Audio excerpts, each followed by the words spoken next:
आणि उद्या दिवसभर शरद पवार आपल्या स्वतःच्या कार्यालयात बसून राहणार।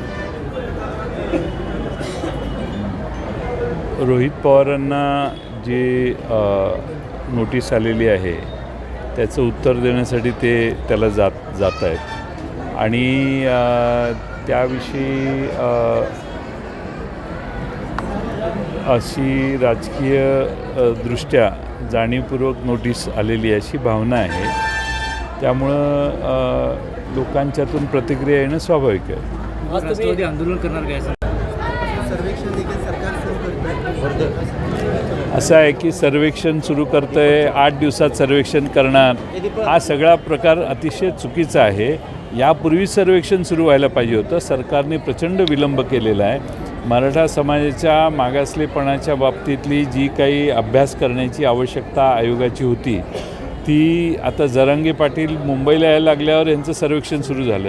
ही प्रशासकीय बाब अतिशय चुकीची आहे। आता तुम्ही प्रेशर डेव्हलप करून मग सर्वे करणार, हे नॉट फेअर।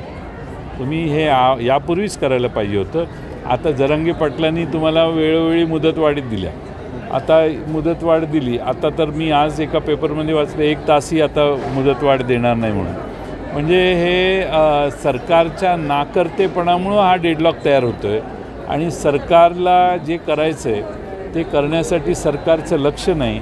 बाकीचेच उद्योग सरकारला एवढे पडलेले आहेत की ह्या आरक्षणाच्या बाबतीतली भूमिका आणि त्याकडे लक्ष द्यायला वेळ मिळाला नाही असा त्याचा अर्थ होतो। सर्वेक्षणासाठी शिक्षक आणि आरोग्यकरण शिक्षक कामाला होते, शिक्षणाचं असं आहे की सगळ्या महाराष्ट्रभर आरक्षण तुम्ही सर्वे केला, तो डेटा जो येईल तो संकलित करून त्याचं ॲनालिसिस करून त्याच्यावर निष्कर्ष काढणं याला काहीतरी वेळ लागेल। आणि जरांगे पाटील तर आता उद्या दारात येणार आहेत।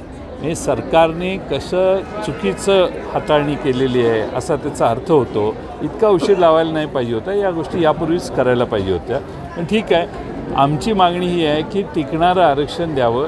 लोकसभा आणि विधानसभेकडे बघून थातूरमातूर पद्धतीने जर आरक्षण दिलं तर त्या समाजावर तो मोठा अन्याय असेल आणि त्यामुळं आरक्षण देताना टिकणारं आरक्षण द्यावं, योग्य त्या विहित मार्गाने आरक्षण देण्याचा प्रयत्न व्हावा। कुठलीही गडबड केली तर त्याच्यातनं त्या समाजाचंच नुकसान होतं, हा यापूर्वी अनेक वेळा अनुभव आलेला आहे।